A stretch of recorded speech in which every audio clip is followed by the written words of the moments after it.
अस्सलाम वालेकुम। क्या आपको कमर के डिस्क का मसला है? क्या आप जानते हैं कि बैठने, खड़े होने और लेटने में कौन सी पोजीशन आपकी कमर के लिए ज़्यादा नुकसानदेह है? व्यूअर्स, क्या आपको मालूम है डिस्क क्या चीज़ होती है? रीढ़ की हड्डी के बीच एक नरम कुशन नुमा डिस्क होती है जो झटकों को कम करती है। जब यही डिस्क अपनी जगह से सिरक जाए या फूल जाए तो इसे डिस्क हर्निएशन या डिस्क बल्जिंग कहते हैं। वीवर्स, बात करते हैं कि किस पोजीशन में आपकी कमर पर दबाव ज़्यादा पड़ता है जो आपको मालूम होनी चाहिए। सबसे पहले बात करते हैं लेटने में, जिसे कहते हैं सुपाइन पोजीशन।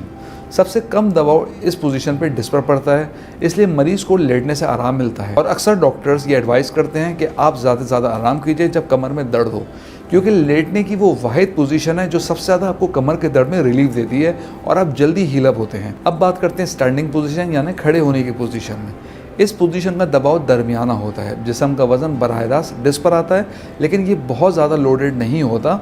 जितना आप जैसे लेट के आपको रिलैक्स फील करते हैं तो खड़े होने से कम रिलैक्स फील करेंगे, लेकिन ज़्यादा बेहतर है कि आप खड़े हो जाएं तो इससे में भी सुकून मिलेगा। रिवर्स तीसरी पोजीशन है सिटिंग पोजीशन, जिसमें आप बैठने का काम करते हैं। ख़ास तौर पे आप जब बैठें और आप यूँ बैठें झुक कर काम करें।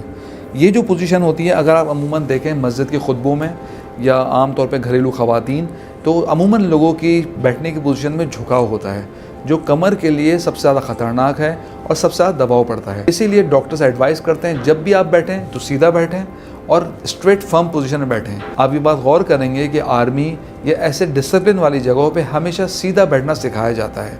एक तो ये जेंटलमैन पोजीशन होती है बैठने की, और ये आपकी कमर के लिए बहुत ही बेहतर पोजीशन होती है। जिस तरह खड़े होकर दबाव कम हो जाता है, तो इस तरह बैठने से भी आपकी कमर पर दबाव कम पड़ेगा।